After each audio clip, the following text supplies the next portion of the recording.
Good morning. Our lesson is all about solving word problems involving multiplication of with or without addition and subtraction of fraction. Learning task 1. Read and solve each problem. A class of 40 pupils, 2 of them are boys. How many are girls? So meron daw class, ang total ay 40 pupils. Now, 2/5 daw noon ay boys. Ilan ang girls? So, kailangan kunin muna natin yung bilang ng boys, yung 2/5 of 40. So, pag sinabi natin of, ang ibig sabihin nun, multiplication. So, makukuha natin yung 2/5 ng 40 kung i-multiply natin yung 2/5 sa 40. So, yung 40, syempre whole number, lalagyan natin ng denominator na 1 times 2/5. Use cancellation. Cancel 40 and cancel 5. Divided by 5. 40 divided by 5, 8. 5 divided by 5, 1. Then, syempre, hindi na pwedeng i-cancel yung 2 at 1. So, magmumultiply na tayo. Numerator sa numerator, denominator sa denominator. Multiply the numerators. 8 times 2, 16. 1 times 1, 1. Pag yun ay 1 ang denominator, ang ibig sabihin nun, whole number yun. Yung numerator niya, ang magiging whole number. Kasi 16 divided by 1, 16. So, ibig sabihin, ang lalaki ay 16. 16 boys. So, paano naman natin makukuha yung bilang ng girls? Kasi hindi naman boys yung tinatanong, kundi kung ilan yung babae. Isusubtract natin yung 40 sa 16 na boys. So, 40 minus 16 is equal to 24 girls. So, ang babae ay 24. So, pwede rin naman nating i-shortcut para hindi na tayo magsusubtract. I-multiply natin yung 40 sa 3/5. Kasi kung 2/5 ang boys, 3/5 ang girls. So, pwede natin gawin 40 times 3/5. Makukuha na natin yung bilang ng girls. Hindi na tayo magsusubtract. So, number 2, Rene had 960 pesos. He spent 1/3 of his money on food. How many were left to him? So, syempre, i-multiply natin yung 1/3 sa 960 para malaman natin yung ginastos ni Rene sa pagkain. Then, isusubtract natin doon sa 960 para makuha natin kung magkano yung natira. So, 960 over 1, lalagyan natin ng 1 na denominator yung 960. Then, times 1/3. Cancel 3, cancel 960 divided by 3. 960 divided by 3, 320. 3 divided by 3, 1. Then multiply, 320 times 1, 320. 1 times 1, 1. Siyempre, whole number ang sagot dahil 1 ang denominator. Yung 320. So, ibig sabihin, yung 320, yun yung nagastos ni Rene sa food. Eh, hindi naman yun ang tinatanong. Ang tinatanong, kung magkano yung natira niya.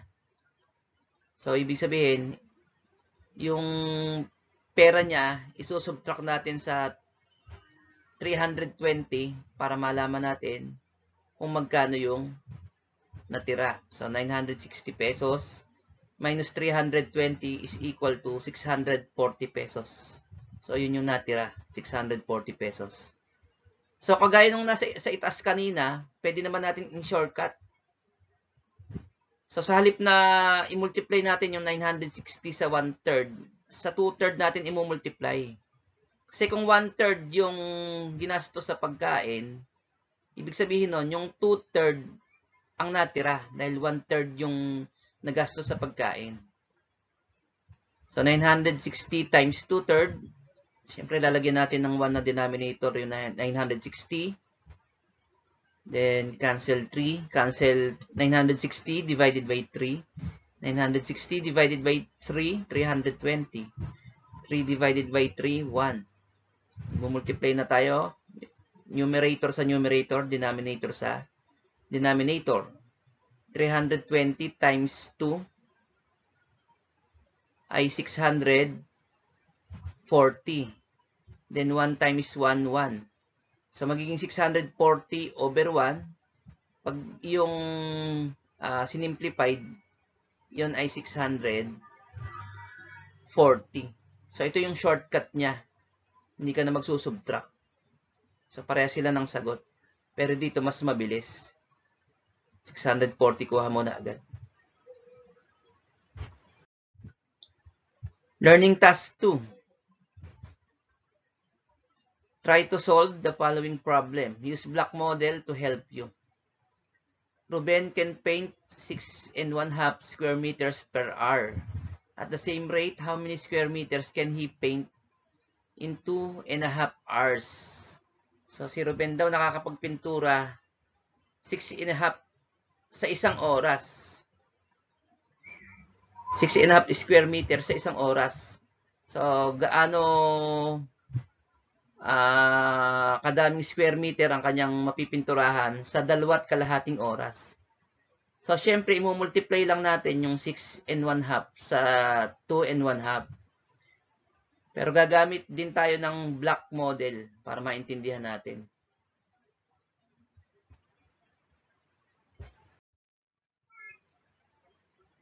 So, ito yun. Ito yung 6½ Ito yung 6½ Eh, 2½ Ito yung pangalawang 6½ Kasi 2. Tapos, kalahati daw ng 6½ Ano ba ang kalahati ng 6½ Ito yon 3¼ Kaya ang gagawin natin para makuha natin yung sagot, pagsasama-samahin natin yung shaded parts. So, kung pagsasama-samahin natin yung shaded parts, yung kulay dilaw, ang lalabas dyan ay 16¼ So, subukan nating isolve. So, syempre, ito ay mixed fraction. I-change natin sa improper fraction, yung 6½ So, magiging 13 halves. Paano nakuha yung 13 halves? 6 times 2, 12 plus 1, 13. Then, kokopyahin lang natin yung denominator. How about yung 2½ Ano yun sa improper fraction? 5 halves. 2 times 2, 4 plus 1, 5. Then, kokopyahin lang natin yung denominator na 2. So, we cannot use cancellation. Magmumultiply na tayo. Numerator sa numerator. Denominator sa denominator. So, 13 times 5, 65. 2 times 2, 4.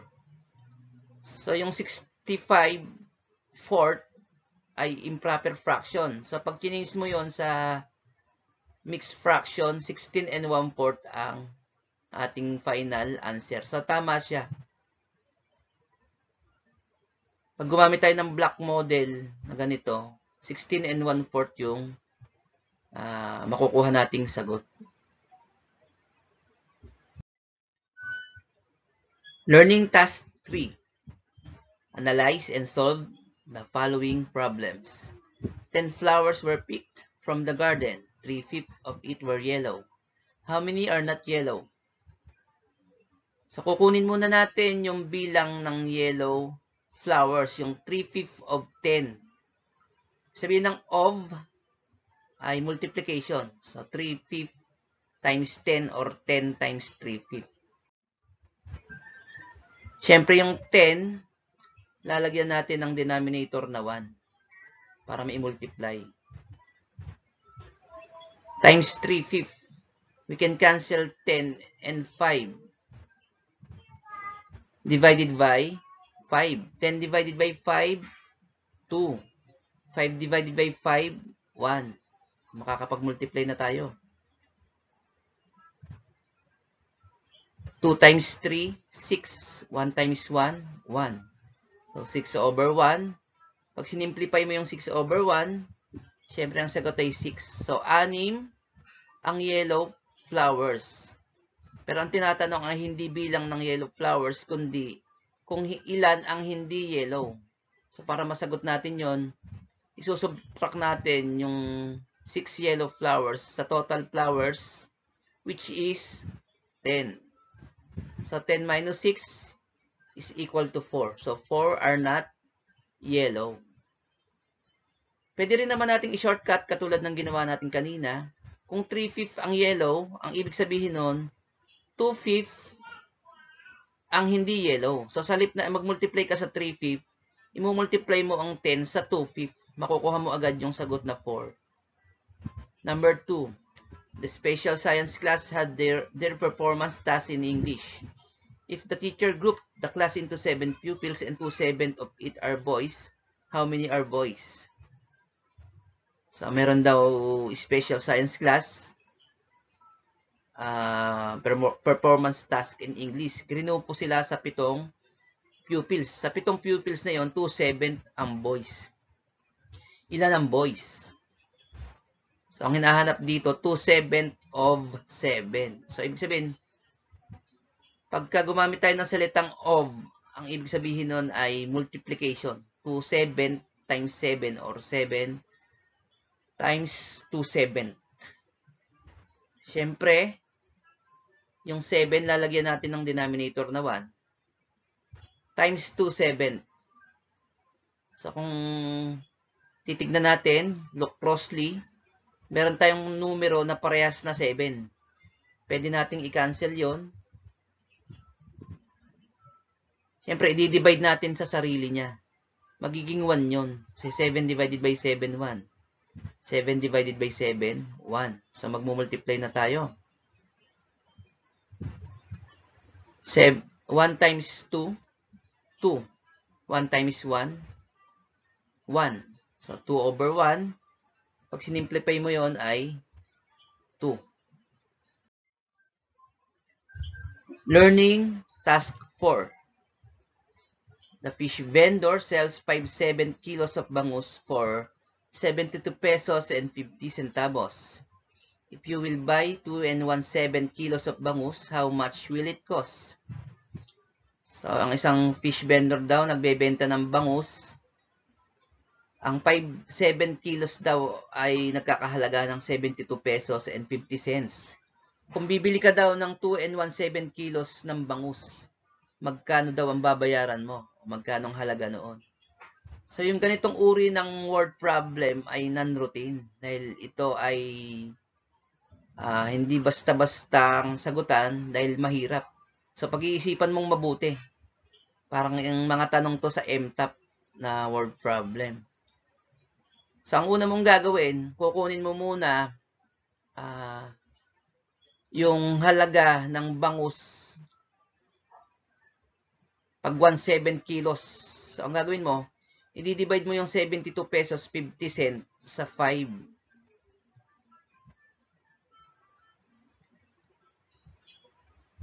So, yan.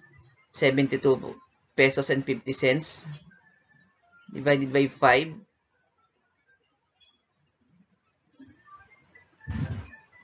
Is equal to 14 pesos and 50 cents. Yun yung presyo ng 1/7 of bangus. So, ibig sabihin, kung yun ang presyo ng 1/7 ng bangus, imumultiply natin yung 14 pesos and 50 cents sa 7 para malaman natin kung magkano ang presyo ng 1 kilo. Kasi yun 1/7 para makuha natin yung sa 1 kilo times 7, yung 14 pesos and 50 cents. So, 14 pesos and 50 cents times 7 is equal to 101 pesos and 50 cents. So, yun yung price ng 1 kilo ng bangus. Kung yun ang 1 kilo ng bangus, ang presyo ng 1 kilo ng bangus, sa 2 kilo, syempre ita-times mo sa 2, yung 100 pesos and 50 cents, magiging 203 pesos sa 2 kilo. So, magkano yung presyo ng 1/7? Ayun sa taas. So, i-add natin yung 14 pesos and 50 cents sa 203 pesos para makuha natin yung presyo ng 2 and 1/7 kilos ng bangus. I-add lang natin.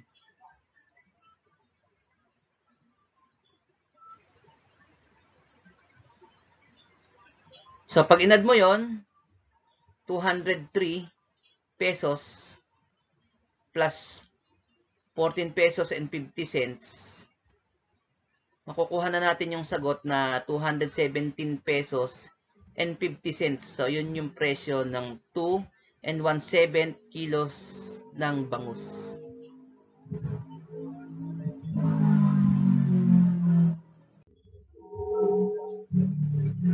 So, thank you. Don't forget to like and subscribe.